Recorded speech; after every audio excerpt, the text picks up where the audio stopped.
Under the shivering glow of a lone streetlight, the night stretched endlessly, heavy with October's breath, cold, sharp, unrelenting. The city had already folded into silence, its windows dimmed, its streets emptied of laughter. Yet, at the edge of that silence, at a forgotten bus stop where no buses would return until morning, life's most unlikely story began. He wasn't searching for anything that night. His arms were full with medicine for his fevered little girl, his mind weighed down by the familiar fatigue of grief and responsibility. And yet, destiny has a way of appearing where no one expects it, curled on a slab of concrete, wrapped not in warmth but in sorrow, with eyes that seemed older than her 25 fragile years. Jacob stopped, though every sensible thought urged him forward. A man alone with a child waiting at home should not linger. But there are moments when reason falters and the heart takes the wheel. He saw her, really saw her, in a way others had chosen not to. And in her silence, in the tremor of her shoulders against the wind, he recognized something hauntingly familiar. That crushing weight of being unseen, of carrying burdens no one else could carry for you. It was not pity that froze him in place, but recognition. For once, he remembered the exact second when he had been invisible too, when loss had hollowed his chest and left him standing in a parking lot, desperate for someone to notice. The world would tell you that a single father and a stranger in a wheelchair should have passed one another without pause, their stories never crossing. Yet love does not wait for convenient introductions, nor does it respect the boundaries society builds. Sometimes love begins in the smallest invitation, 3 words whispered not as a command, but as a lifeline. Come with me. And those words, spoken beneath the biting October wind, became the spark that unraveled loneliness and rewove it into family. For her, it was not just about warmth or shelter. It was about the courage to trust again, the aching decision to place her life into hands she barely knew. For him, it was the weight of opening his guarded home to someone who could shatter the fragile routine he and his daughter had pieced together after loss. For the child sleeping feverishly at home, it was about to be the beginning of something that would redefine the word mother in her vocabulary, replacing absence with presence, sorrow with light. The night hummed with mystery, and if you lean closer, you can almost feel it too. The raw hum of fate bending, reshaping itself in the quiet gestures of ordinary people. Perhaps you, listening now, know this sensation, that tremor of recognition when you stumble upon a soul who feels like a missing piece of your own, that delicate, healing whisper that tells you you are no longer alone. As Jacob extended his hand, and Ella looked up at him through the weariness clouding her face, the universe itself seemed to pause. The sirens in the distance faded, the neon flickered dimly, the cold pressed harder. But in that fragile bubble of 2 strangers, warmth was already being born. And so, the first step of their journey was taken, not toward perfection, but toward belonging. And as this story unfolds, as their days weave together in ways neither of them could have foreseen, let this be more than words on a screen. Let it be a reminder for you, dear soul, who has found your way here, that kindness is never wasted, that choosing to see someone, truly see them, is the beginning of every healing love story. If these words touch something inside you, let them ripple outward. Leave a gentle trace, a like, a comment, a shared thought, a quiet subscription to remind yourself that stories like these matter. Your support allows more light, more warmth, more love to travel into the world. And so, on that bitter October night, destiny whispered softly, inviting not just two broken hearts, but perhaps yours too, into the warmth of a promise. That even in the darkest silence, someone may stop, someone may see you, someone may extend a hand and say, "Come with me." And with those words, their story begins, carrying us forward into the next dawn, where hope waits quietly at the threshold. The truck's engine hummed low as the night swallowed the road ahead, its headlights cutting narrow paths through mist that clung stubbornly to the pavement. Jacob's hands gripped the steering wheel, steady yet tense, his mind torn between the sick child waiting at home and the fragile figure seated beside him. Ella sat upright in the passenger seat, her posture firm though her exhaustion betrayed her. Her hands, pale and calloused, folded tightly in her lap, as though holding on to an invisible anchor. The warmth from the heater slowly softened the edge of her shivering, and still she carried herself with the quiet dignity of someone used to enduring too much. For long minutes, silence filled the cab, an unspoken pact between two strangers bound only by the thin thread of circumstance. Yet silence has a way of revealing truths words often bury. Jacob found himself stealing glances at her profile, at the way the dim light grazed her cheekbones, at the resilience etched into the faint lines around her mouth. Not beauty in the conventional sense, but beauty carved out of survival, luminous in its fragility.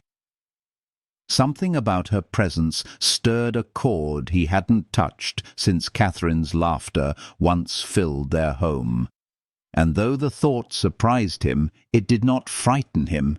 It felt healing. Ella broke the quiet first. Her voice was soft, like paper folding, but steady enough to carry meaning. She asked about Sophie, the child she had not yet met, but somehow already mattered in their conversation. Jacob spoke then, the words tumbling more freely than expected, about fevers and volcano school projects, about stubbornness inherited from him, about a 7-year-old who carried far more light than her years should hold. As he spoke, Ella listened not with idle politeness, but with the rapt attention of someone who understood the weight of small details. Every nod, every faint smile told him she cared, not out of obligation, but out of some quiet thread of empathy that ran deep through her being. The road stretched on, yet in that small cocoon of moving metal, time bent differently. Jacob's world, which had been shrinking into a narrow corridor of grief and responsibility since Catherine's passing, seemed to breathe again.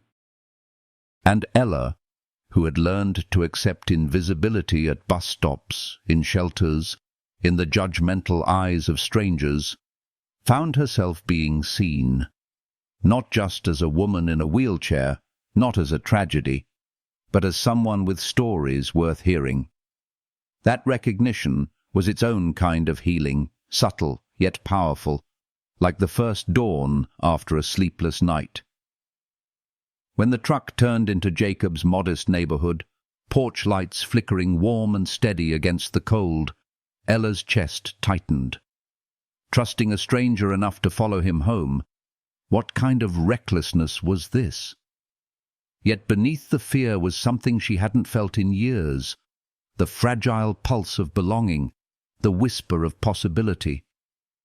And when Jacob spoke of his daughter's curiosity, his neighbor's kindness, the safe walls that waited ahead, she found herself longing, dangerously, for the ordinary comforts she'd been denied.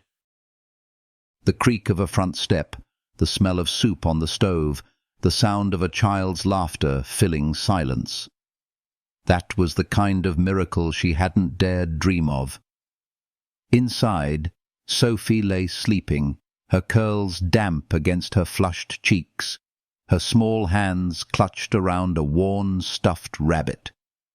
Jacob paused at her bedside, the medicine finally easing her breathing, and in the doorway Ella lingered, too respectful to intrude, too moved to look away. The tenderness in Jacob's touch as he smoothed his daughter's hair made something inside Ella ache. Not jealousy, not sorrow, something gentler, something healing. To witness love like that was to be reminded that such love existed still, despite all the cold nights she had endured alone. Later, in the quiet kitchen, Jacob placed a steaming bowl of soup before her. It was simple. Canned broth, noodles swollen, vegetables floating clumsily. But to Ella, it tasted like sanctuary. Each spoonful thawed a corner of her guarded heart. Each swallow softened the voice in her mind that whispered, "No one helps without cost." Jacob asked no questions that pried too deep, offered no conditions. Only warmth, only food, only the gentle assurance that she mattered enough to sit at his table. That small act, unremarkable by the world's standards, was in truth extraordinary, for it had been years since she had eaten in a kitchen where the silence was filled not with loneliness, but with care. She caught herself trembling, not from hunger now, but from the terrifying sweetness of hope. And Jacob, watching her carefully, seemed to understand without her needing to confess. He spoke then, not as a rescuer, but as a man who knew what it was to break, who had once stood at his own edge and survived only because someone else had seen him. His words carried no grand promises, no impossible cures. Instead, they carried truth, the kind of truth that soothes more than it stings, that brokenness is not the end of a story, but the soil where new roots can take hold. Ella looked at him then, really looked, and she realized that in the span of a single night her life had shifted course. Whether she stayed one night or 100, whether this house became a chapter or the whole story, something irreversible had already begun. The loneliness that had kept her silent for so long was no longer absolute. She had been seen, she had been heard, and most of all, she had been invited in.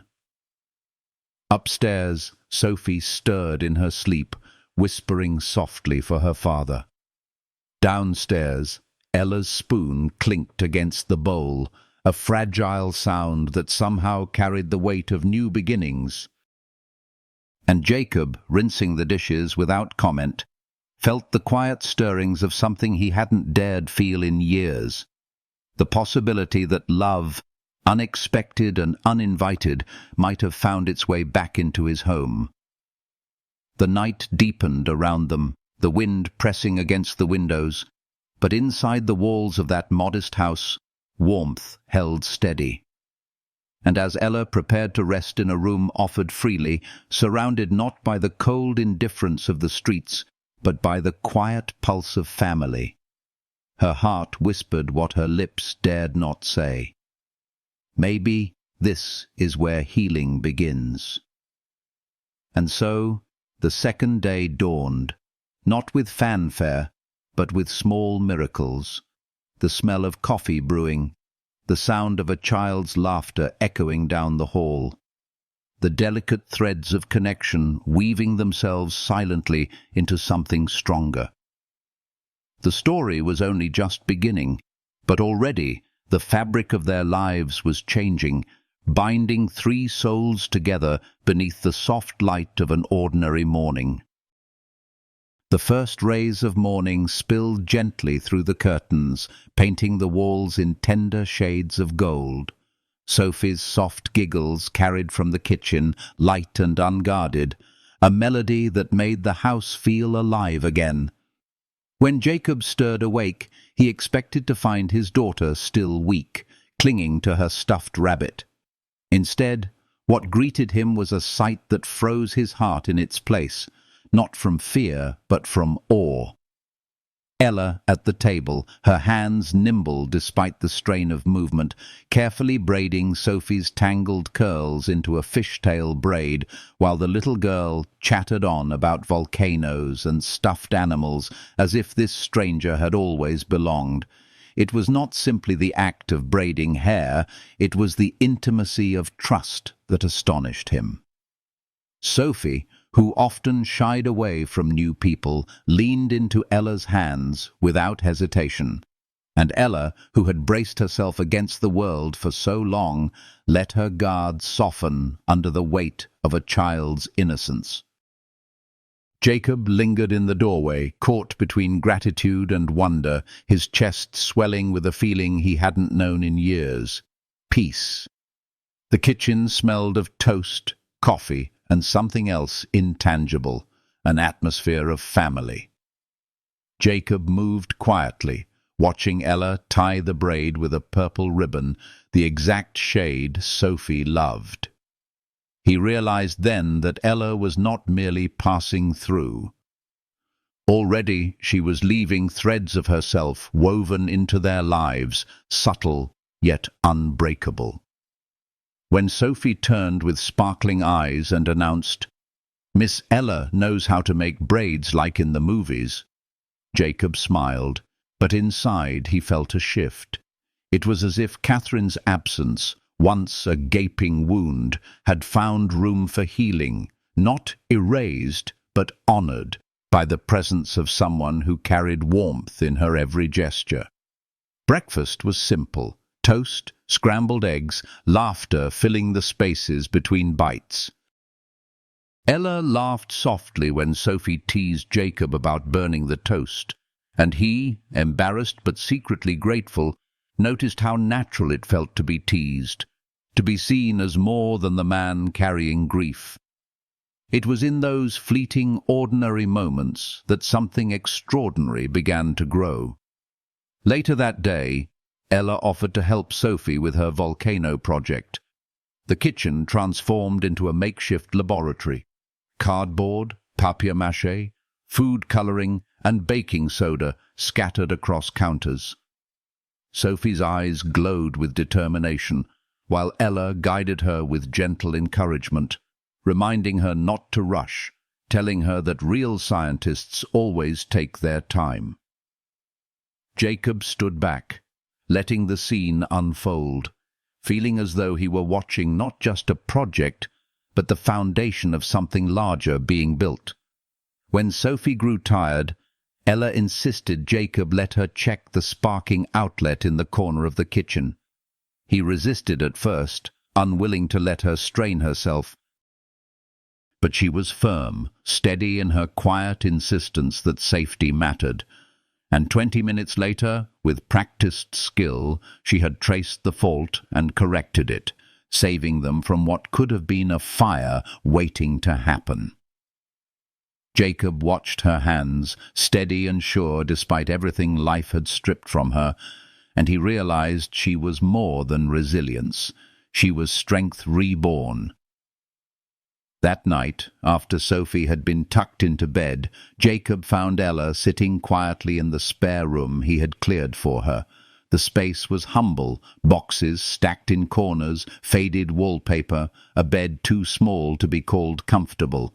Yet Ella sat there as though it were a palace, her hands resting lightly on her knees, her eyes tracing patterns in the air as though she were trying to convince herself it was real. When she finally spoke, her voice was almost a whisper. She told him about the accident, about scaffolding collapsing 3 stories above her, about being blamed, about lawyers who turned her truth into silence. Jacob listened, his chest tightening with each word, Not with pity, never pity, but with the fierce protectiveness that comes when you recognize injustice. She ended her story with a phrase so quiet he almost missed it. That's not right. But a lot of things aren't right. He wanted to promise her everything, that he would fix it, that she would never have to feel unseen again. But promises, he knew, were fragile things. So instead, he offered the truth he carried in his own heart. You're not invisible here. Not to me, not to Sophie. The silence that followed was not heavy, but healing. It was the silence of understanding, of two people who had walked through different storms but found the same hunger for light. Days passed, and a rhythm began to form. Ella helped Sophie braid her hair for school, encouraged her to keep experimenting with science, and even joined her in painting cardboard mountains. Jacob returned from work each evening to find his daughter brighter, the house lighter, and Ella, though still careful, still holding a part of herself back, more at ease within their walls. One evening, as Sophie dozed on the couch, her small hand clutching Ella's, Jacob sat across from them, studying the sight as if imprinting it onto his memory. He realized with startling clarity that the fragile stranger from the bus stop was no longer just a guest. She had already begun to stitch herself into the fabric of their lives. And when Ella looked up, catching his gaze with eyes that reflected both gratitude and fear, Jacob did not look away. He let her see him fully, his weariness, his hope, his tentative longing for a future that dared to include her. Outside, the October wind rustled through the trees. Inside, warmth bloomed quietly in the ordinary. The laughter of a child, the fixing of a faulty outlet, the shared silence of two souls learning to trust again. And in that warmth, something undeniable was taking root, fragile yet steady, like a seed breaking through the cold earth in search of light. By the time the night deepened into stillness, the line between stranger and family had already begun to blur, though none of them spoke it aloud. It was there, in the softness of Sophie's laughter, in the quiet gratitude in Ella's eyes, and in the unspoken promise Jacob carried silently in his heart, that perhaps this wasn't temporary at all. And so the days rolled forward, each one weaving them tighter together, carrying them closer toward the moment when love would no longer be something unspoken, but something undeniable, shaping itself gently, steadily, into a future neither of them had dared to dream. The rhythm of days began to shape itself like a melody neither of them had planned, but both instinctively recognized. Each morning, sunlight poured gently through the kitchen window, gilding the edges of ordinary moments and turning them into something that felt extraordinary. Ella would be there beside Sophie, her hands nimble as she packed lunches or tied ribbons, her voice steady and soft, as she reminded the little girl not to forget her science notes. Jacob, pouring coffee with tired hands, would catch himself lingering in the doorway, quietly memorizing the sight, as if afraid it might vanish. He told himself it was routine, that Ella's presence was only temporary, but deep down he knew the truth. Something had already shifted in the core of their lives. Sophie adored her with the uncomplicated devotion only a child could give. She insisted Ella sit with her for homework, begged her to help with experiments, and giggled endlessly when Ella taught her how to wire a simple circuit from spare batteries and copper wire. Jacob watched them at the table, his daughter's curls bent over her notebook, while Ella explained with patient detail, and it struck him that this was more than teaching. It was healing. For Sophie, it was the healing of a mother-shaped emptiness. For Ella, it was the healing of her place in the world, rediscovered through the bright trust of a child who saw her not as broken, but as capable, essential, loved. The house itself began to change under Ella's hands. The outlet that had sparked dangerously was fixed, the squeaky door finally quieted, the leaky faucet tightened. Jacob laughed when she teased him for leaving things undone. But her quiet competence stirred something deeper, gratitude mingled with admiration. She was not a guest anymore. She was a presence that repaired more than broken wires and pipes. She was repairing the unseen fractures that grief had left in their lives. But healing does not come without shadows. In the stillness of late nights, after Sophie had drifted to sleep and the house fell silent, Ella would sit alone in the spare room, her thoughts heavy. Jacob found her one evening staring at her hands, the faint tremor of exhaustion betraying her composure. She confessed fears she hadn't voiced before, the fear of getting too comfortable, the fear of being a burden, the fear that kindness always carried an expiration date. Her words spilled out like a dam breaking, raw and unfiltered, as though she needed someone to bear witness to her vulnerability. Jacob listened, his heart tightening not with pity but with recognition. He leaned forward, his voice low, steady. He told her she was not charity, not a burden, not temporary. She was Ella, the woman who made Sophie laugh at breakfast, the one who filled their quiet rooms with light again, the person who turned a house back into a home. His words were not grand or rehearsed, but they carried the weight of truth.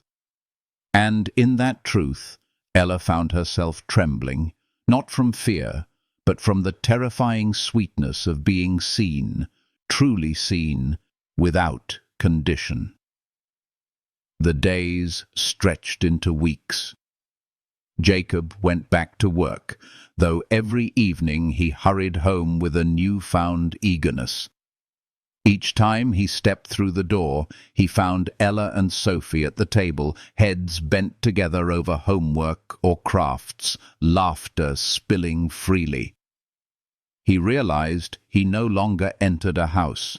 He entered a home alive with sound, warmth, and belonging. And every time Ella's eyes met his across the room, a silent acknowledgement passed between them. This was no longer temporary, no matter how much she tried to convince herself otherwise. One night, Sophie woke crying from a nightmare. She stumbled into the living room where Jacob and Ella sat quietly. Without hesitation, Ella opened her arms, and Sophie curled into her side, whispering her fear that Ella might leave like her mother had. Jacob's chest ached as he watched Ella's face twist with emotion, torn between the desire to comfort and the fear of making promises she might not keep. Yet when she finally spoke, her voice was soft but resolute. She promised Sophie she would never leave without saying goodbye, that as long as she was there, she would keep her safe and loved. Sophie clung tighter, her tears easing, her breathing steadying against Ella's chest. And in that moment, Jacob saw it, the shift, the surrender, the undeniable truth. Ella wasn't just passing through. She was already family. But family, Ella knew, was fragile. She carried her fear like a shadow, afraid that one day reality would tear this delicate fabric apart. She feared the weight of the world outside their walls, the bureaucracy, the judgment, the endless rejection she faced when searching for work. Yet inside, within the laughter of a child and the quiet presence of a man who saw her worth, she began to believe in something she had long forgotten: hope. And when news finally came, A phone call that could reopen her case, a chance for compensation, for education, for a future she thought had been stolen. Ella broke down in Jacob's arms, her tears no longer just of sorrow, but of relief. He held her, steady and unyielding, whispering that she deserved every ounce of justice, every chance at renewal. And as she clutched him tightly, she realized the truth she had been too afraid to speak. Surviving had kept her alive, but here, with them, she was finally beginning to live. Outside, the season began to change, the air losing its biting chill as spring inched closer. Inside, something stronger than seasons grew, a bond that defied explanation, fragile yet fierce, tender yet unbreakable. Ella found herself daring to imagine permanence, daring to think of futures not filled with loneliness, but with belonging. And as the days rolled forward, as laughter and routine wrapped around them like threads of gold, the truth settled quietly between them. They were no longer strangers bound by chance. They were becoming a family stitched together not by blood, but by choice, by the simple healing power of showing up for one another day after day. It was still only the beginning, but already their lives were woven tightly, carrying them toward a future neither had dared to dream, where love would no longer linger in silence, but step fully into the light. The days that followed should have been simple. Routine, soft as a lullaby, laughter stitched into the evenings, the quiet, steady choreography of three people who had begun to move in rhythm. But the heart never learns in straight lines. It loops and hesitates. It reaches, then recoils. In the thin hours after midnight, when the house inhaled and exhaled like a sleeping animal, Ella's thoughts returned like an old ache. Possibility had cracked the door open. Fear pressed to close it again. She became careful in new ways. Careful with how long she lingered at the table after homework. Careful with how often she let Jacob catch her smiling at him over Sophie's head.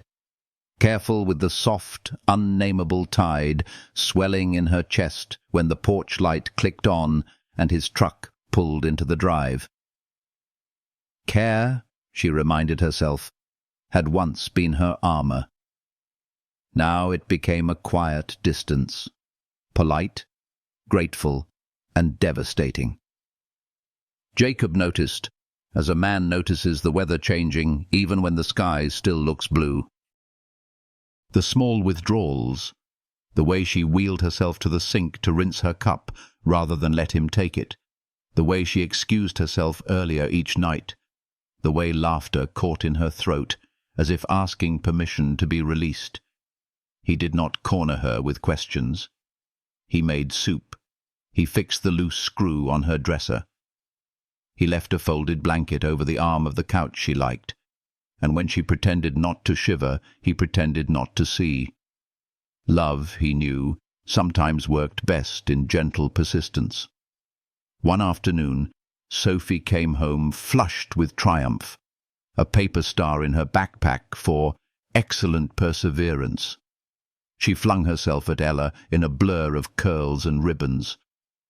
"You have to see. I wired the little light without Dad, and it worked the first time." Ella clapped, genuine delight spilling through her reserve. "Of course you did." "Real engineers try again, and one day the circuit sings."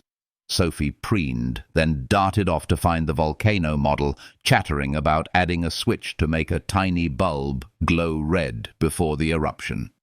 When the girl disappeared down the hall, Jacob leaned against the doorway, watching the afterglow linger on Ella's face. "You're good for her," he said softly. Ella busied herself tucking a strand of hair behind her ear. "She's good for me." He waited. The room held its breath. She makes it too easy, Ella said at last, her voice thin with honesty she could no longer swallow. To forget this is borrowed. He stepped closer, slow as you would approach a skittish bird. Nothing about you is borrowed. Her smile was small, brave, brittle. Everything about me has felt borrowed since the accident. Time, space, patience, people's couches, people's kindness. There's always a limit, Jacob. The calendar turns. A spot opens at a shelter. A social worker calls. The bed goes to the next name on the list. Then you fold your life up small and make yourself light enough to carry in your lap. You don't have to be light here, he said, the words steady and unadorned. You can be the whole weight of yourself. She looked at him then, like someone peering through a window she'd kept shuttered. Can I? The question had a child's sincerity and an adult's dread. Because every time I let myself believe that, the world reminds me where I belong. Where you belong, he repeated, as if trying the shape of the truth in his mouth, is where you are loved. That's here. She held his gaze for a heartbeat more, then turned away with an apologetic tilt of her head, as if she had stayed too long at a party and suddenly remembered the time. That night he found a small bag at the foot of her bed, wheels locked, zipper drawn, contents folded as neatly as an apology. He stood in the doorway for a long minute, the ache blooming beneath his ribs, not anger, not even surprise, but a slow, deep sadness that comes when something precious is afraid of its own beauty. Ella saw him there and straightened. I called Riverside, she said, before he could speak. They might have a spot next week. I can move back for a while. The case, if it reopens, will take months. I don't want to take up space that isn't mine. What is mine when we've eaten from the same pot and laughed at the same table? He asked, not unkindly. What is mine when Sophie sleeps easier because she knows your voice in the next room? Her throat worked. Kindness is not a deed you owe me forever. It isn't a debt, he said. It's an answer to the question the world asks when it gets cold. She sat back, hands on her knees, the bag between them like a boundary. I can't be an answer anyone regrets.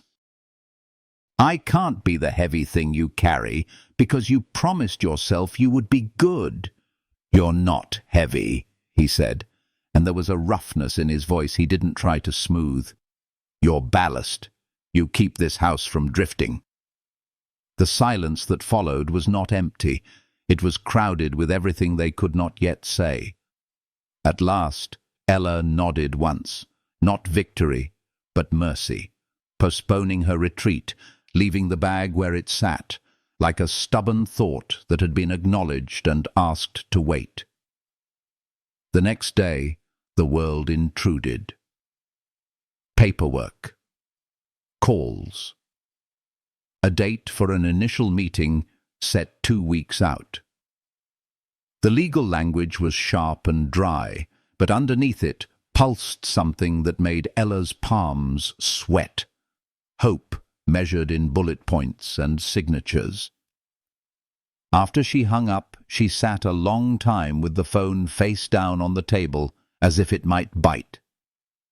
Sophie barreled through the kitchen, breathless. Did you know, she announced, that volcanoes have pressure building for a long time before anyone sees the plume? And then, kaboom! She threw her arms wide, grinning. But the ground always shakes a little first if you listen. Ella laughed, a sound that knocked the dust off her spirit. Then we'll listen. We'll listen, Sophie echoed solemnly, as if swearing a pact. They listened that evening, to water boiling, to pencils scratching, to the shared quiet that had started to feel like prayer. When Jacob came home, he leaned his cheek to Ella's hair in passing. So quick it could have been accidental, so tender it could never be. She closed her eyes for half a second, then opened them, steady. The neighbor, Mrs. Kowalski, brought over a casserole the size of a small continent. She was a woman made of brass and butter, voice like a church bell, and hands capable of fixing anything that wasn't nailed down. "You're keeping your strength," she announced, plunking the dish onto the counter. Then, dropping her volume only by a shade, she looked at Ella. "I see the good you do. Don't you go arguing with that in your head." "Thank you," Ella managed. "Pfft," Mrs. K said, flapping a hand. "We're a street. We take turns being the roof." When the door closed, Ella exhaled. "People here carry each other." Jacob shrugged, but his eyes were soft. "Makes the load feel like life instead of burden." Days turned, ordinary and luminous. At school pickup, Sophie skipped to the car, slid in with breathless updates, and looked to Ella first when she needed a tie for a ribbon or an opinion on a drawing. At night, Ella studied the intake forms, crossing T's like a woman measuring the bridge she was about to build. Jacob learned to ask, "Do you want help?" and to hear her when she said, "No, but stay," which meant help of another kind, presence, not intervention. Once, late, he found her in the hallway with the lights out, the house awash in a blue-grey hush. She was just sitting, palms on her wheels, as if the fact of being upright and breathing required all her energy. He sat on the floor beside her without a word, until the silence softened, and they could hear the faint whistle of the heater. "Sometimes I feel like a map folded wrong," she said. "Maps are made for unfolding," he answered. She turned her head. In the dim, her eyes were glass and ember. "I don't know how to be wanted without waiting for the price." "Maybe the price is letting yourself be wanted." She considered this like an equation, like a circuit she could test. "That's expensive," she said, but she was almost smiling. The meeting day approached. The night before, she laid out clothes like a soldier packing for the first merciful battle.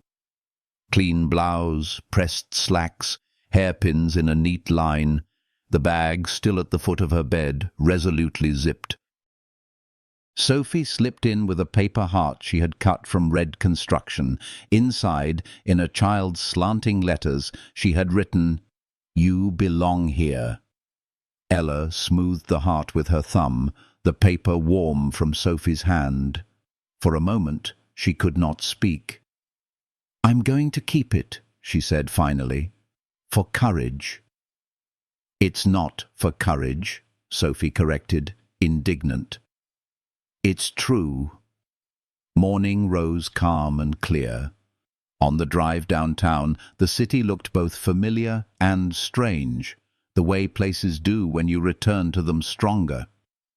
In the waiting room, the air smelled faintly of copier ink and someone's fading perfume. Jacob sat beside her, but did not crowd. When the door finally opened and her name was called, Ella felt both light and anchored. She wheeled forward. He walked at her pace. The attorney was brisk, competent, sharp-eyed. She asked precise questions and listened in a way that felt like being believed. The witness had come forward. The video was real. The scaffolding had been faulty. The case would reopen. It would be long. It would be hard. It was, at last, possible. When they emerged into the daylight, the wind tasted like metal and relief. Ella didn't cry. She just closed her eyes and let the sun rest on her face as if it were a benediction. Jacob stood with his hands in his pockets, his posture loose in a way that meant tension had loosened its teeth. They didn't say much on the ride home. Some victories prefer quiet. At the house, Sophie launched herself into Ella's lap with a shock of joy. "How did it go? Did they see you? Did they listen?" "They did," Ella said, and the words landed in the room like the first doves of spring. That evening, after homework and dishes and a short, triumphant dance party in the living room, the house settled again. The bag remained, but it had lost something of its power. No longer a packed escape route, merely luggage going nowhere. On the dresser, the heart Sophie had made lay under a small magnet. "You belong here. A fact, not a spell." Jacob knocked on the doorframe, then came in and sat where he had the night he'd found the bag. "If you choose to stay," he said carefully, "it won't be because you can't manage on your own. It will be because you don't have to." Ella's smile was quiet and fierce. "If I stay, it will be because I want to." He nodded once, something unclenching deep inside him. "Then want. We'll build around that." She looked down at her hands, flexed them once as if testing the strength of the bones. "I am still afraid," she admitted. "I am too," he said. "That's how you know it matters." Between them, fear did not shrink. It transformed, no longer a wall, but an arch. Through it, the next days looked possible. Meetings and emails, study hours at the kitchen table, a modified project for Sophie's science fair, a visit to the hardware store to choose a safer stovetop knob. Life, with its practical poetry. When the lights went out and the house returned to breathing, Ella lay awake and listened, to the hum of the refrigerator, to Sophie's small sleep sounds, to a man's steady steps down the hall as he checked each lock, each window, each room that sheltered the people he loved. The world outside would not soften for her, but inside these walls something had. Room had been made, not out of pity, out of welcome. She flipped the paper heart over. On the back, Sophie had drawn 3 stick figures holding hands beneath a lopsided roof. She traced the roofline with the pad of her finger and felt the ache lift a fraction. She did not know what the settlement would bring, what the months ahead would demand, what shape her future would take. She only knew this: the word temporary no longer fit like it used to. It sagged in the wrong places. It cut where it shouldn't. In the morning, there would be lunches to pack and shoelaces to tie and a phone call to return. In the afternoon, there would be a laugh at the sink and a shoulder brushed in the hallway and the small, ordinary courage it takes to accept joy without apology. And beyond that, well, beyond that was the tender, widening horizon where fear and hope learn to hold hands without squeezing too hard. She slept at last, not as someone keeping watch over her own vanishing, but as someone kept. And when dawn lifted the rooms into color, the bag was still at the foot of the bed, unopened, stubborn, patient. It would wait until it learned a new language for endings. The house inhaled, exhaled, and the day welcomed them back. A family in the process of choosing again and again to stay. Weeks unfurled like soft cloth, the edges of their days hemmed with small rituals that made everything feel sturdier. Morning meant the hush before Sophie's alarm, the kettle's rising whisper, the familiar shuffle of Jacob checking locks and lights, as if assurance itself could be brewed alongside coffee. It meant Ella at the table with a notepad and a pencil she chewed when she was thinking hard, sketching circuits the way other people doodled flowers. The spare room stopped feeling spare. The paper heart stayed pinned above her dresser. The bag at the foot of the bed remained zipped, but somehow less urgent, like a door you won't use anymore, even though it still technically opens. The law moved slowly, but spoke in complete sentences now. Depositions were scheduled, documents requested, a witness list drafted.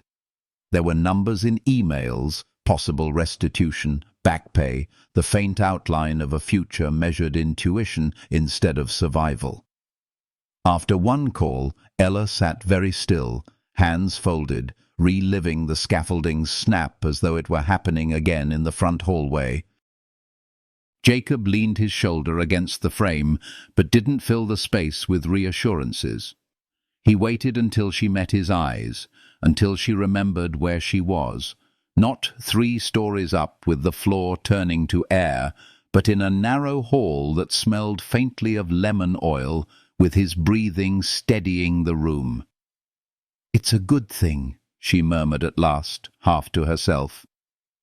"It's a hard thing," he said, "because good things often arrive wearing the face of their difficulty. We can do hard things in this house." She smiled, small, grateful, a beam from beneath heavy clouds. "We," she repeated, tasting the word. At night, the kitchen became a classroom.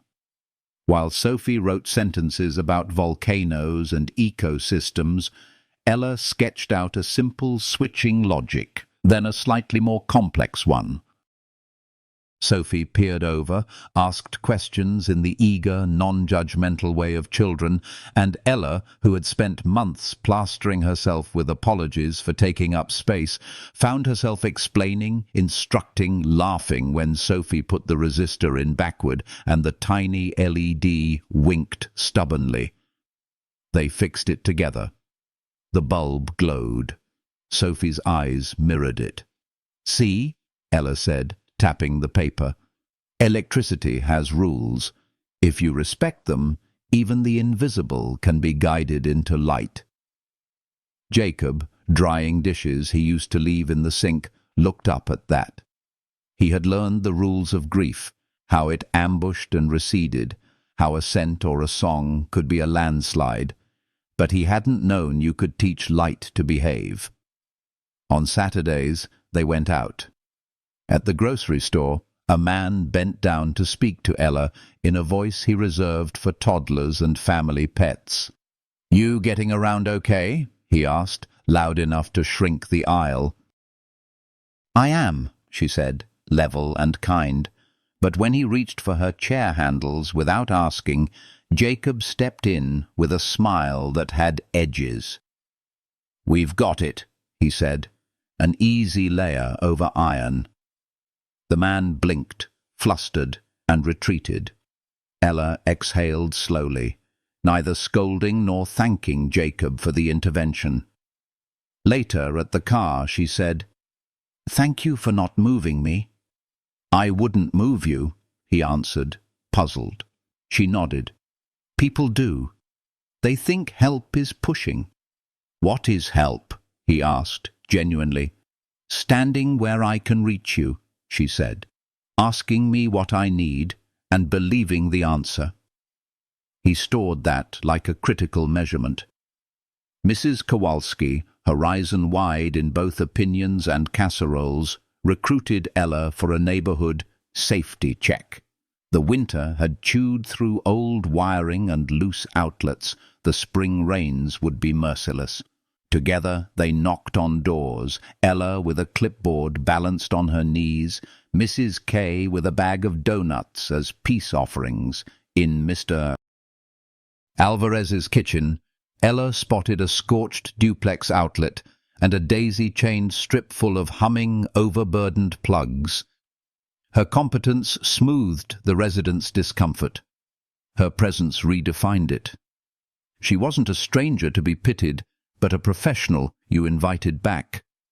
Word travelled down the block. By the second Saturday, half the street wanted her eyes on their walls. "You're building a waiting list," Jacob teased gently. Ella's smile turned thoughtful. "I'm building a spine for myself," she said.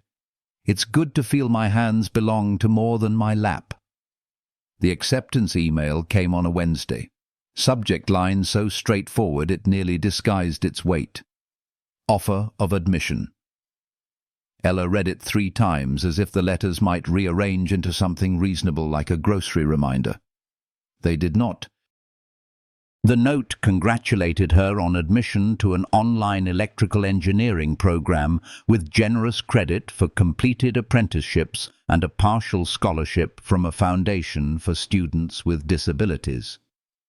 She wheeled herself to the kitchen, laid the phone face up on the table like a religious object, and waited for Jacob to come home. He knew from the way she didn't speak. He understood before he'd finished washing his hands. "You got in," he said, reverent. She nodded. Tears didn't fall. They balanced like dew. "They want me," she whispered, astonishment louder than triumph. "Not for pity points, for my work, for my brain." "Your brain," he said, tapping the table, "is already part of this house's power grid." They told Sophie after dinner. She flung herself across Ella's lap so enthusiastically they rolled back a few inches, then forward again in a wobbly, perfect hug. "Are you going to have homework like me?" she demanded. "I am." "Then we can be homework buddies. We'll have a snack schedule, and sharpeners, and highlighters you aren't allowed to sniff, even though they smell like fruit." Ella laughed, hands threaded gently in Sophie's curls. "Deal." The house adjusted again. Jacob moved a shelf to make room for textbooks. He learned the dance of cables so Ella's chair could glide through without catching. They measured doorways. On one bright afternoon, he built a small ramp for the back step. He had meant to do it alone, a quiet gift, until Ella noticed the lumber in the yard and rolled out with a pencil behind her ear. "I can cut," she declared. "You can oversee," he countered. "Foreman, point and frown." She pointed. She didn't frown. She held the tape measure so steady the numbers looked like promises.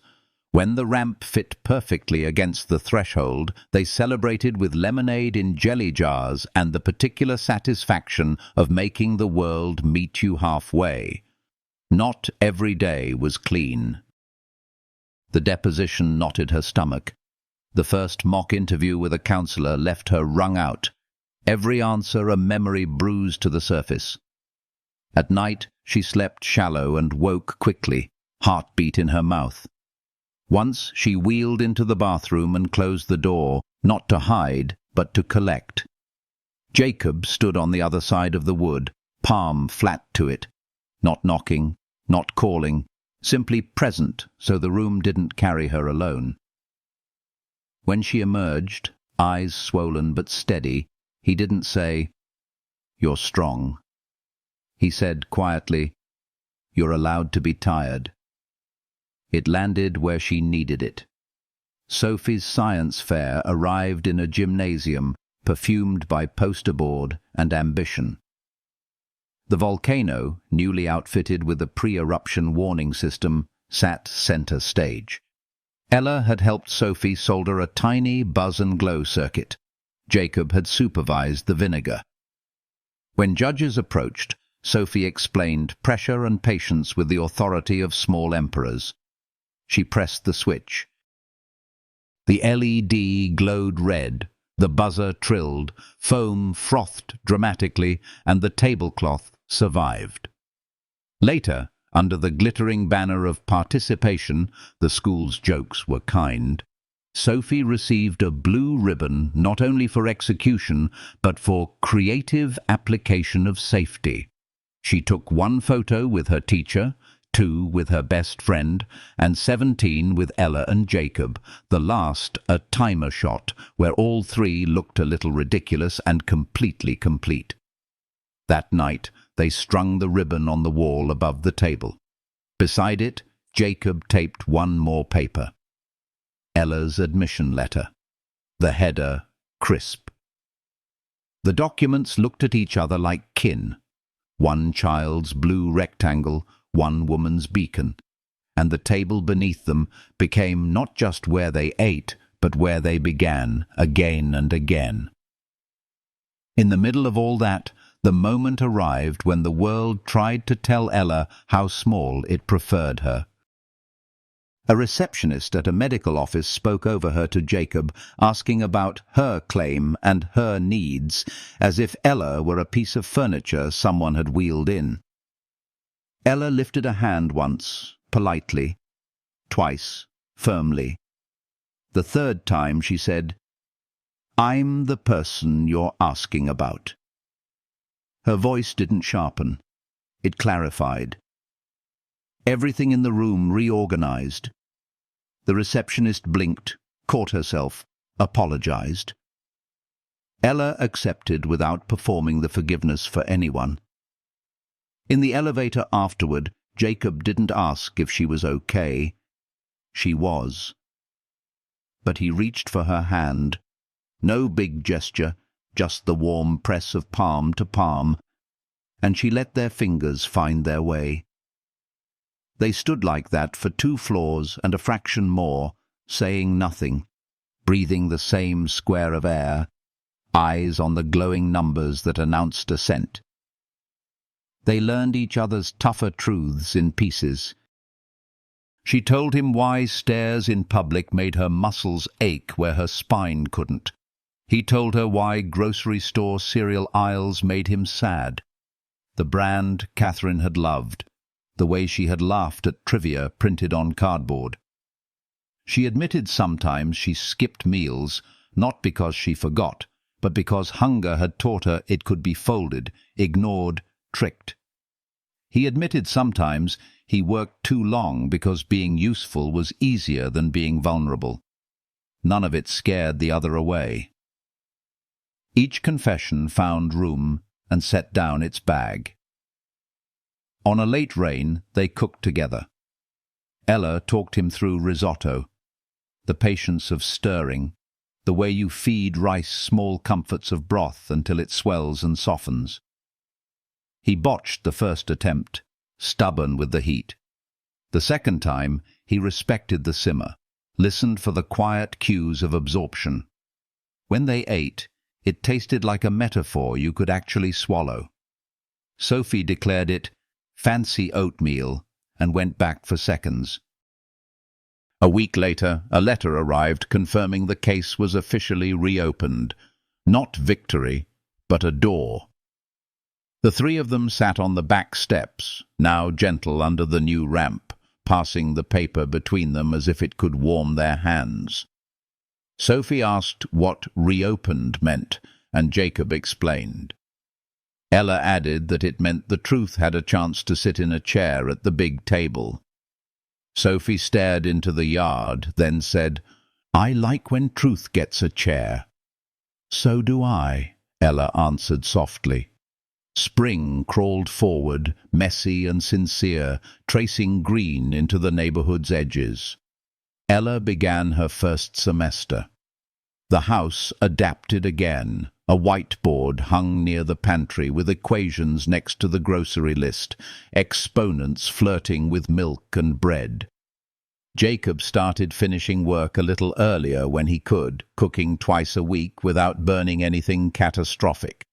On study nights, Sophie colored nearby, occasionally asking Ella to test a marker.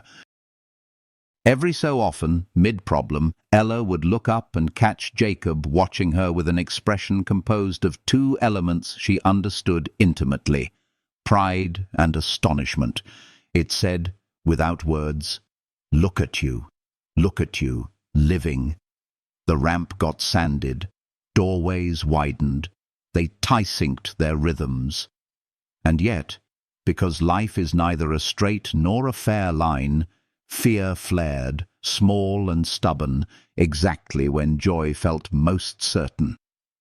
Late one afternoon, after a deposition that mined the worst day of her life with clinical thoroughness, Ella wheeled into the living room and stared at the empty couch as if it might swallow her. Jacob came in from the yard with dirt on his palms and knelt to her eye level, the earth smell of spring in his clothes. "I don't want to be something you carry," she said. "I don't want to be the extra weight you strap to your back with good intentions." He shook his head. "You're not on my back," he said, voice steady. "You're at my side. And if there are days when I can't be easy, then we won't look for easy," he said. "We'll look for true." She closed her eyes. When she opened them, the room was the same and different as rooms are after truth redraws their angles. That evening, Sophie fell asleep early with a library book open on her chest. The house settled into that blue hour when things glow without light. Ella rolled to the porch. Jacob followed with 2 mugs and a blanket, which he draped over the arms of her chair like ceremony, not pity. They watched the street breathe, the quiet of bikes stacked on porches, a cat surveying its kingdom, Mrs. K's wind chimes arguing tenderly with the breeze.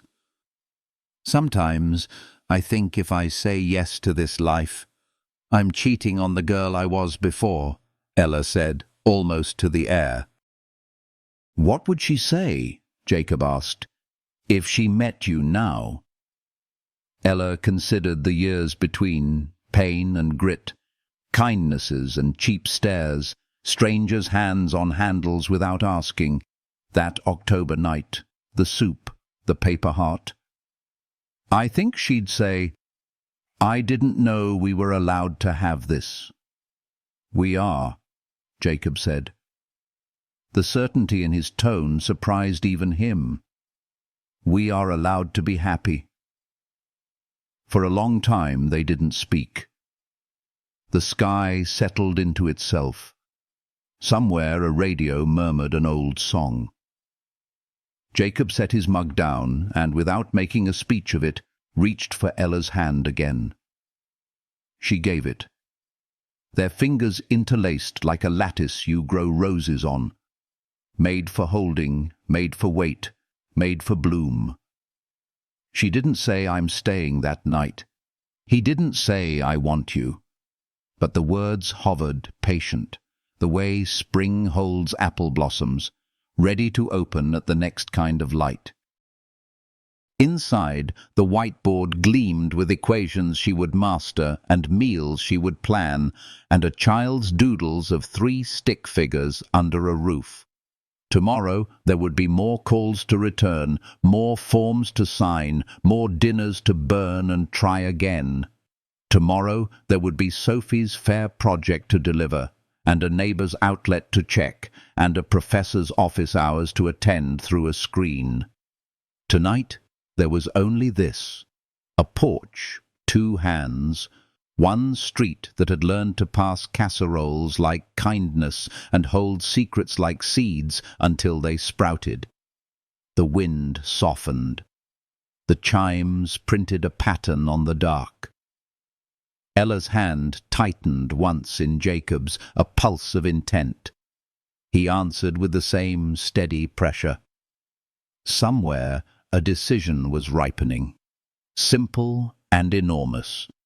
The next days would test and deepen it, would ask not just what they felt, but what they chose.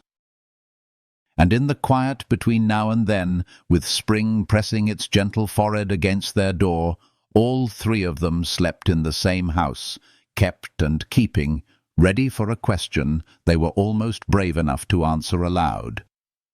The email arrived on a Tuesday, bright as a struck match in the quiet of afternoon.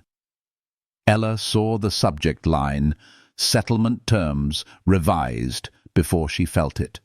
Her breath caught. Her thumb hovered. Then she opened it and read until the words stopped being ink and began to be air. compensation, back pay, medical coverage, tuition support.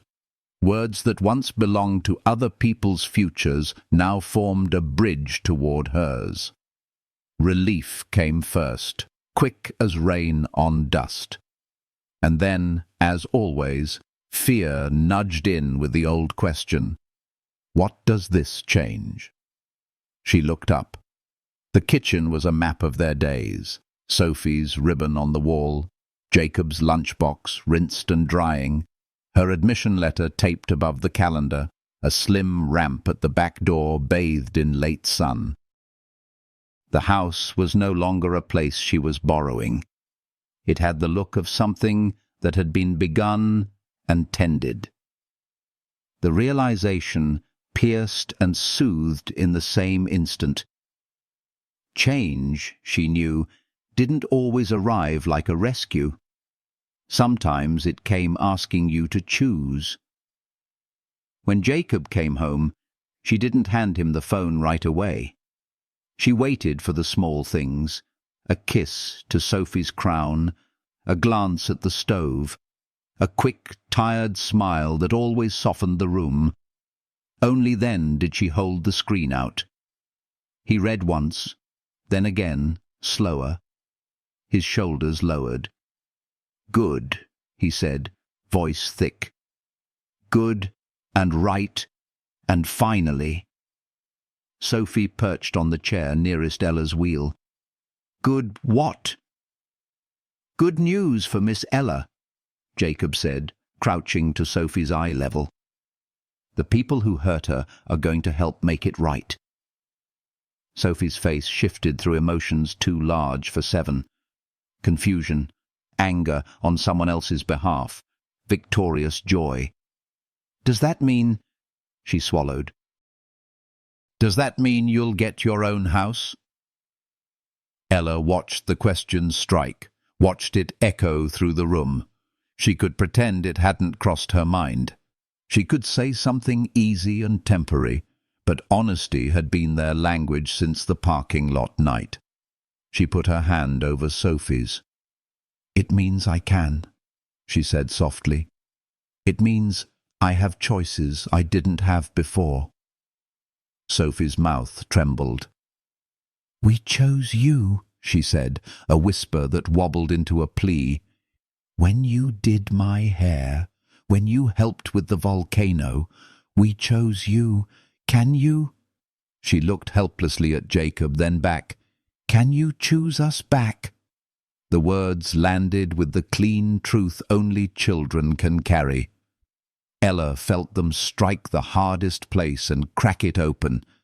She reached for Sophie and pulled her into her lap. They rocked a little, as if to steady the earth. "I choose you every time I stay," she said. "I choose you when I say good night and good morning. I choose you when I measure doorways and write my name on the whiteboard so it lives next to your drawings." "Then stay."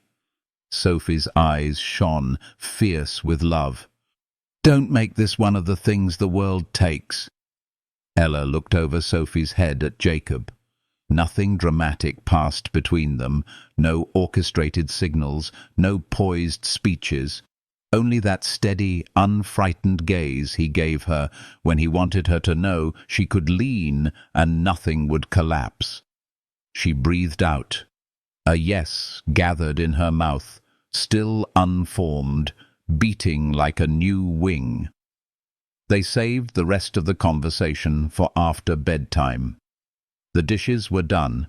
The house creaked with familiar hush. A neighbor's radio spilled a slow song onto the street.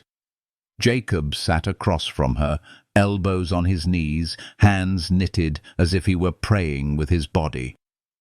"I don't want you to stay because it's easier for me," he said, "or because you feel indebted, or because you're afraid of wanting too much."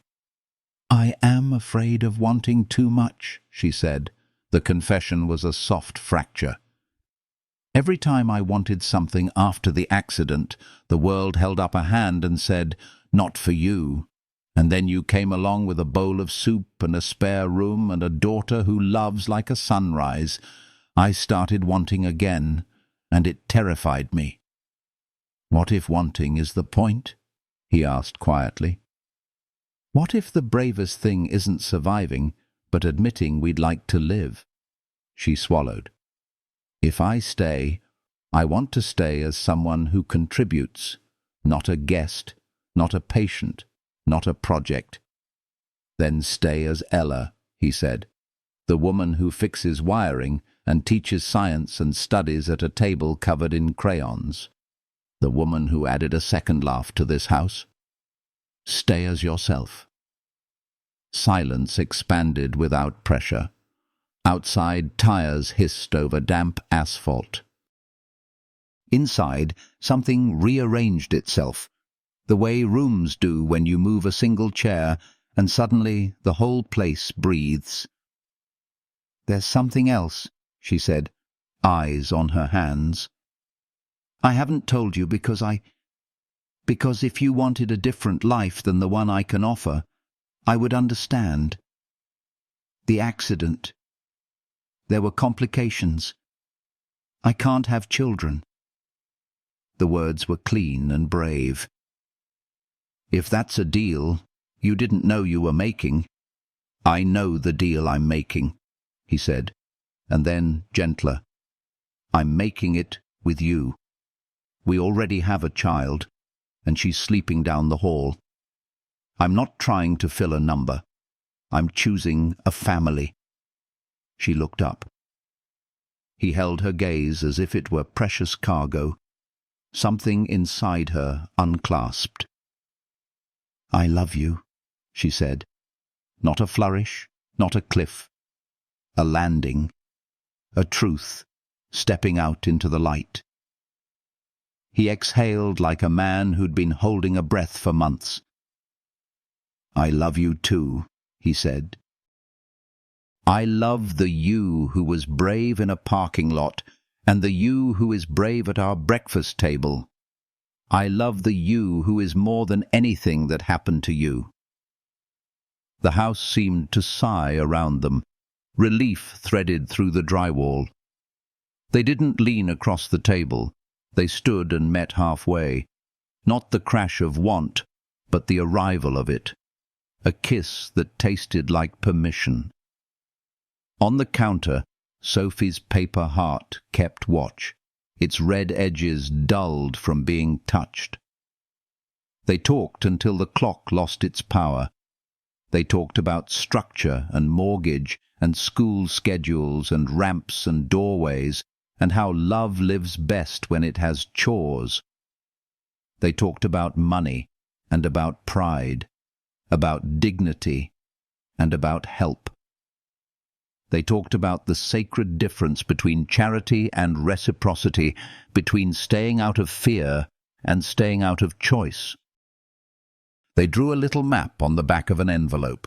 Doorways to widen, a bathroom to reconfigure, a line item labeled Ella's desk, because a woman who engineers other people's safety deserves a workspace as permanent as her worth. The next morning, she called the attorney and said yes to the terms. She called the program and confirmed her classes. Then she called a contractor whose reviews made Mrs. Kowalski grudgingly approve. By lunchtime, measurements were being taken while Sophie narrated every step with scientific gravity. "We need a turning radius here," she announced, arms spread, "so Miss Ella can do cool spins." The contractor nodded, deadpan. "We are pro-cool spin," he said, jotting down numbers. That afternoon, they packed the bag at the foot of Ella's bed, not as an exit strategy, but as a ceremony of endings. They took out the quietly hoarded necessities, repopulated drawers, folded in permanence. Jacob carried the empty bag to the hall closet and set it on the top shelf, where forgotten holiday decorations live. It didn't feel like a denial of reality. It felt like an agreement with it. Sophie drew a new picture. 3 figures under a roof. the roof now rooted in a garden with a tree. She added a small ramp in purple pencil and coloured the sky a kind of blue you invent when you've finally seen it. They told Mrs. Kowalski at the fence. She made a sound like triumph, disguised as disapproval. "About time," she declared, then squeezed Ella's hand with a gentleness that belonged to grandmothers and midwives. "You are not a guest here. You are a floorboard. Don't you forget."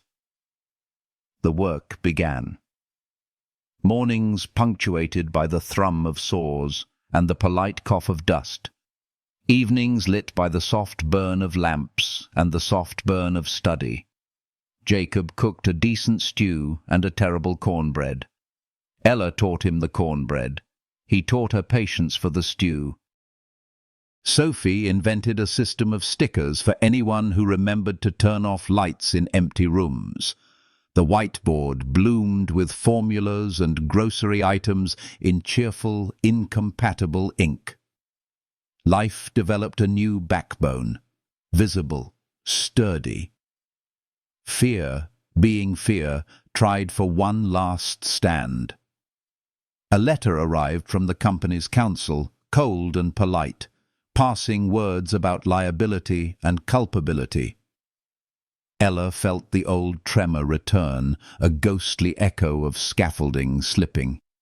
She took the letter to the porch, sat in the late sun, and let her body remember everything.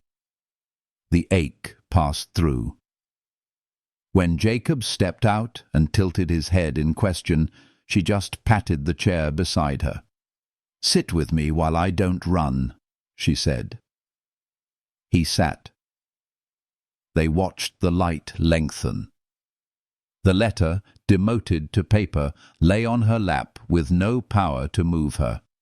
That night, Sophie crawled between them on the couch and asked the kind of question that rearranges rooms. "Are we a forever family now?"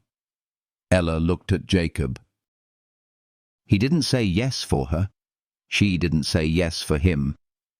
They said it together, the word steady as a beam. "Yes." Sophie grinned like sunrise had been invented for her. "Okay," she said, wholly satisfied.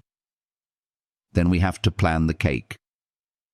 She slid off the couch and rattled a cabinet, as if cakes might live there. "Not yet," Jacob laughed. "But soon." Later, when Sophie slept, the two of them returned to the table with the envelope map. Ella traced the lines they'd drawn, the shapes of rooms they were sculpting to match a life. Her finger paused over an empty corner. "I want a place for guests," she said. "A real place, for when someone needs a week or a month. Not because we owe the world, but because someone did it for me, because kindness should have addresses."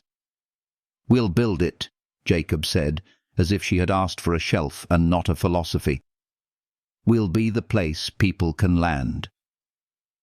They sat with that for a time, the beauty and obligation braided. The house, as if listening, stilled. "I keep thinking about choice," she said.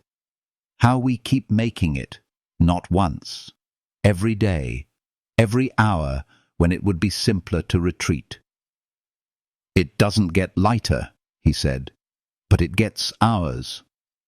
She reached across the table and took his hand. Under her palm, his knuckles were nicked from work, warm with a man's ordinary heroics.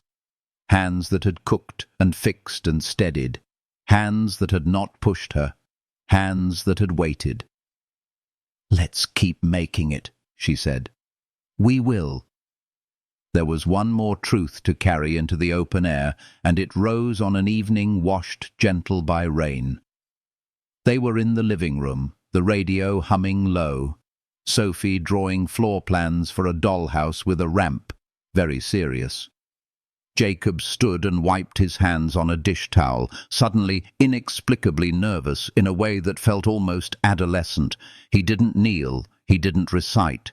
He simply crossed to Ella and stood where she could see the thought before he spoke it.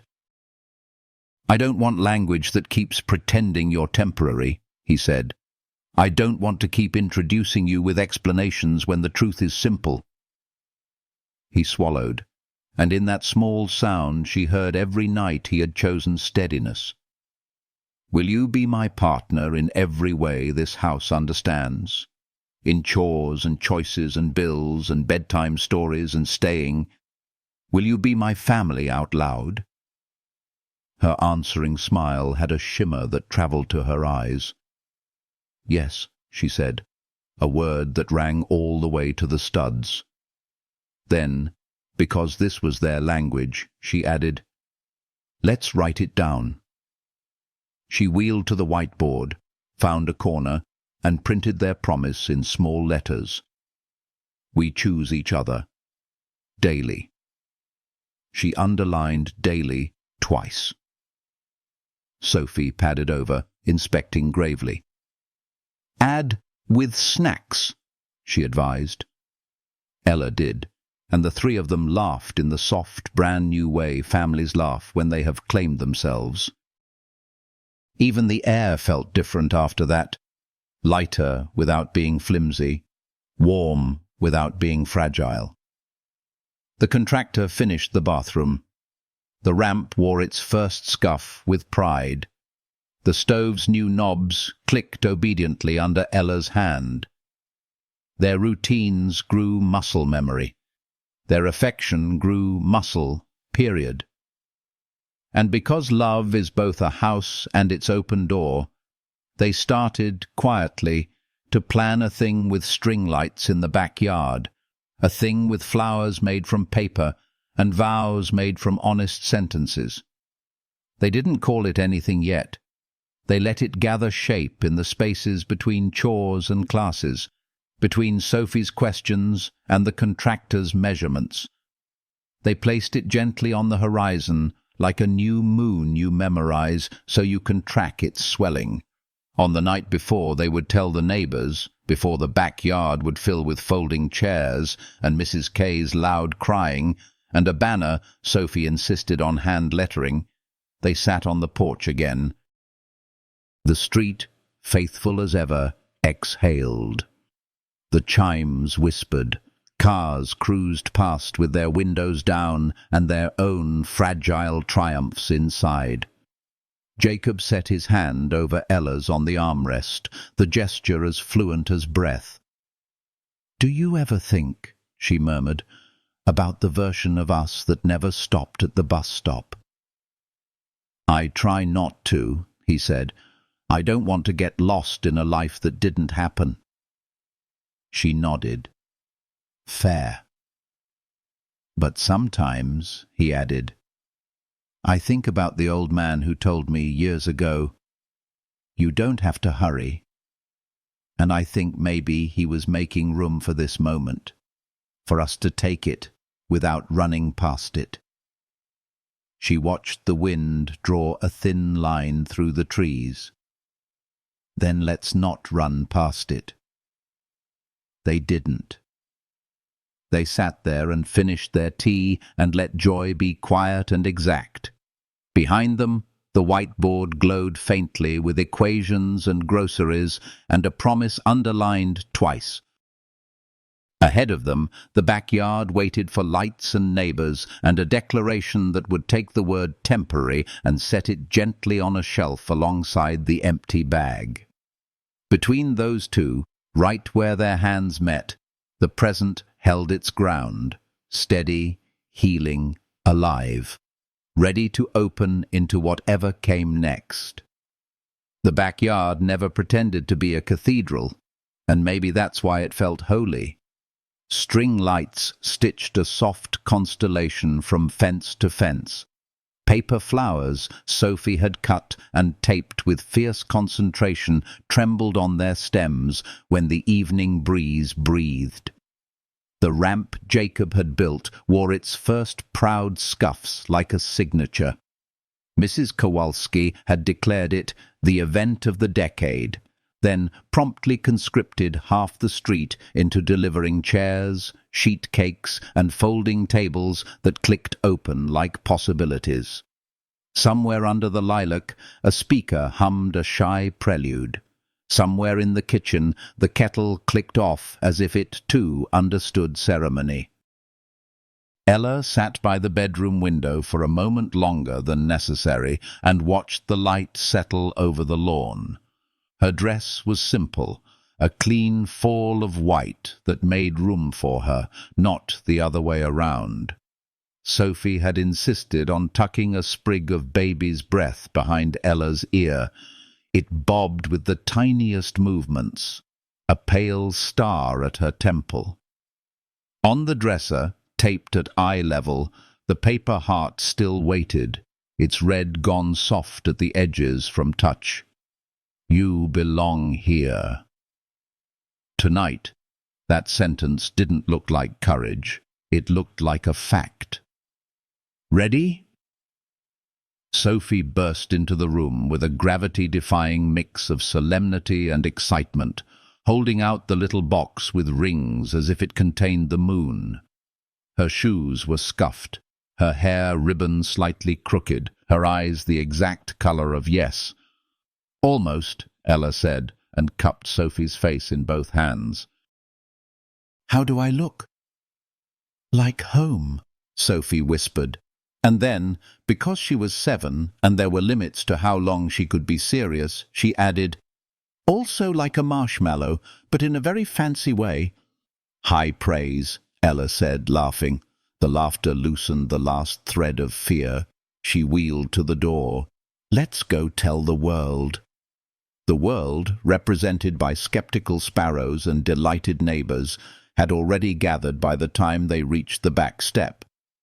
The officiant was not robed. He was a friend from the plant who had a decent voice and a kind face and the steady hands of someone used to guiding big things into place. Jacob stood beneath the arch they'd made from garden lattice and ivy, a new shirt too tight over his shoulders, the good kind of nervousness turning him almost boyish. When he saw Ella, his expression changed the way seasons change. Everything brightened without needing to speak about it. Sophie led the procession with a seriousness entirely at odds with her glitter shoes. She went halfway down the ramp, turned, and trotted back to whisper something in Ella's ear. Remember to breathe. Then returned to her post, like a tiny general who had delivered crucial battle intelligence. Ella inhaled. The air tasted like grass and lemon cake, and the old tender ache of being seen. She took the ramp as she'd taken every ramp since that October night, not as an apology, but as a path. When she reached the arch, Jacob's hands were there, not to steer or to push, only to meet hers. They stood close enough to count freckles, close enough to see the nick on his knuckle from the morning he'd been sure the screwdriver didn't need a glove. "Hi," he said softly. "Hi," she replied. The officiant cleared his throat theatrically, and the backyard grinned. Then he began, not with the pomp of borrowed words, but with the simplest truth he had. We are here because 2 people decided not to hurry past something beautiful. They had written their vows separately, and then read them to each other the night before, the way you hold a fragile thing over 2 cupped palms. Tonight they said them aloud, so that the lilacs, the wind, the neighbours, and most of all, Sophie, could be witnesses. Jacob went first. "I thought I was bringing you home for a night," he said, voice steadying as he spoke. "But you were bringing home back to me. You fixed our sparking outlet and my short-circuiting heart. You taught Sophie that science is patient and that her feelings are allowed to be big. You taught me that love is not a rush, but a rhythm. I promise to choose you daily, when it's easy and when it isn't, to stand where you can reach me, to ask what you need and believe you, to make stew that gets better and cornbread that won't be a disaster forever. The laughter that rose from the chairs wasn't loud. It was warm, a ripple of shared knowledge. They had watched him burn a pan and buy a new one on the same afternoon. Ella's vows were not fancy. They were exact. "You saw me when I was trying to fold myself small enough to disappear," she said. "You did not move me. You made room. You gave me soup and a spare room and the quiet space to remember I had a brain and hands that knew things. You let my fear stand without sending it away, and then you stood beside me until it learned a different shape."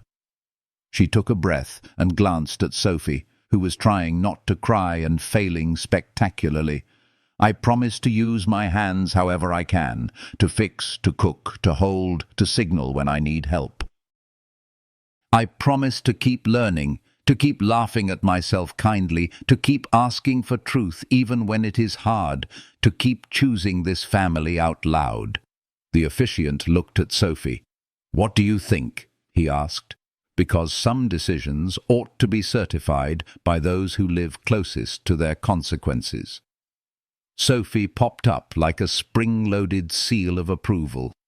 "I think you should kiss, and then we should have cake," she said. "Motion seconded," Mrs. Kowalski called from the second row, already dabbing her eyes with a napkin the size of a sail. They kissed, the first as a public declaration, the kind that knits a cheer into a moment and makes someone's uncle whoop, even if he didn't know he had a whoop in him. Sophie wedged herself between them immediately after and declared in a voice meant for the emergency alert system, "Finally!" The photographer captured a frame where 3 foreheads touched and 3 smiles made a circle, and joy looked like the simplest geometry. The reception was a neighborhood invention. Folding chairs that pinched thighs, a buffet that defied physics, music that hopped decades without asking permission. Ella danced with a choreography they made together. Hands to hands, wheels to rhythm, no need to apologize for space. Sophie demonstrated her modified electric slide, counting off beats as if she'd written them herself. And everyone, including the plant supervisor with knees older than his spirit, learned. Jacob spun the wheels of Ella's chair once, gently, just enough to make her laugh. The laugh that had first put spring back into their walls. In the middle of the celebration, Mr. Alvarez tilted his hat at Ella and asked with shy awkwardness if she did consultations. "Whole house is tired," he said. "I think the wires know more stories than I do." "I'll bring a clipboard," she replied. "And donuts," Mrs. Kowalski chimed. "We always bring donuts." And that was settled, because community is best at inventing jobs and pastries where none were, and both were needed. When the stars began to appear between the string lights and the turned-off speakers left behind a humming shaped like memory, the 3 of them sat on the back step under their new ramp and ate a final slice of cake with their fingers. The icing sent it, but the sweetness lived somewhere else, in the quiet, busy way the house inhaled with them, in the way Jacob wiped a crumb from Ella's cheek with the gentlest thumb, in the way Sophie leaned against both of them and sighed the sigh children sigh when they feel all the way safe. "Are we different now?" Sophie asked into the dusk. "Yes," Ella said. "And no." "That's confusing," Sophie protested, but softly. "We're the same people we were this morning," Jacob said, "and also the people who promised to keep choosing." "Both can be true." He touched the red paper heart through his shirt pocket, where he'd tucked it for luck. He didn't show them. He didn't have to. The night settled around them, not like a curtain, but like a blessing. The neighbours drifted home with plates and leftovers, and a pleasant kind of ache in their knees. The lilac went on breathing. The ramp shone faintly, a line of mercy drawn in wood. Life, being unsentimental, respected the vows by immediately demanding ordinary work. The next weeks were busy with sawdust and syllabi, lunch boxes and lab reports, deposits and depositions. The contractor finished the bathroom, the doorways widened their shoulders, the stove knobs clicked with agreeable obedience under Ella's hand. A room at the back of the house became the guest room, though they called it something else when they used it, a landing.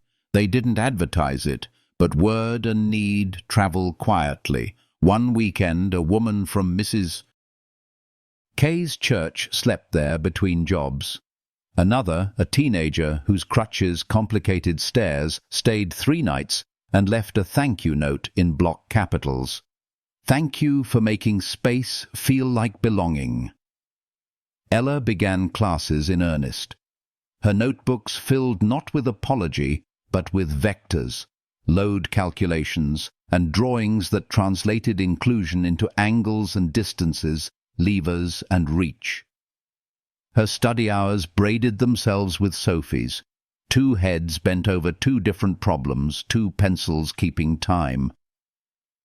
Jacob discovered that if he chopped vegetables slower than he thought he should, dinner tasted more like something and less like an accident. He started reading again after years of headlines only, and sometimes on Friday nights he fell asleep on the couch with a book open on his chest, and Ella tucked a blanket over his knees without making a ceremony of it. The case moved like legal cases do, hurry and wait, wait and hurry, but the center of their lives no longer lived in those corridors. It lived in the way they checked each other's calendars, in how they learned to trade off chores without keeping any secret ledger, in the built-in habit of small apologies and quick laughter when fatigue made someone sharp. It lived in the language they had chosen. Do you want help? No, but stay. It lived in the chalk-dusted whiteboard where formulas fraternized with grocery lists and one sentence stayed printed in small, stubborn letters. We choose each other, daily, with snacks. Time did its tender, relentless work. Spring cracked open to summer, summer blurred to fall. The old ache, Catherine's absence, did not disappear. It changed. It stood with them at the door sometimes and looked at the life being made with a complicated blessing. On a certain morning, Sophie asked, "Do you think my first mom knows I'm okay?" And Ella answered carefully, "I think love is good at finding the ones it belongs to. I think she knows." Jacob cleared his throat and nodded, because some agreements are better without words. Years make a habit of stacking themselves. 5 of them later, Ella's consulting firm had a name that fit in a font she liked, and a mission that could be said in one breath and lived in 1,000 days. Build beauty people can enter. They specialized in accessible design for older homes, churches, schools that had outgrown their staircases. Her team included 2 wheelchair users and 1 genius with a hearing aid who could tell bad lighting from the way her shoulders tensed. A scholarship fund, modest and fierce, sent 1 stubborn student a year to study engineering with the sentence at the top of every award letter: "We believe your brain belongs here." Jacob still worked at the plant, no longer hiding inside double shifts, and coached soccer with the kind of encouragement that turns a team into a chorus. He baked with alarming enthusiasm and inconsistent results. Sophie coined the term "rising with faith" for his bread, and Ella swore by a particular Saturday pancake that arrived lopsided and perfect without fail. Sophie, 12 now and loud with purpose, won the district science fair with a project on adaptive technologies that started at their own kitchen table. measuring counter heights, reach ranges, torque on a lever when a wrist gets tired, drawing not only parts but people into her diagrams. She stood at a podium in a blue dress and read an essay about heroes that did not make anyone on television famous, but did make more than one person in the audience press fingers to eyelids. Real heroes, she wrote, say, "Come with me," and then they don't let go. Their spare room kept its lamp on more nights than most. The house learned to expand and settle, to absorb stories without losing its own.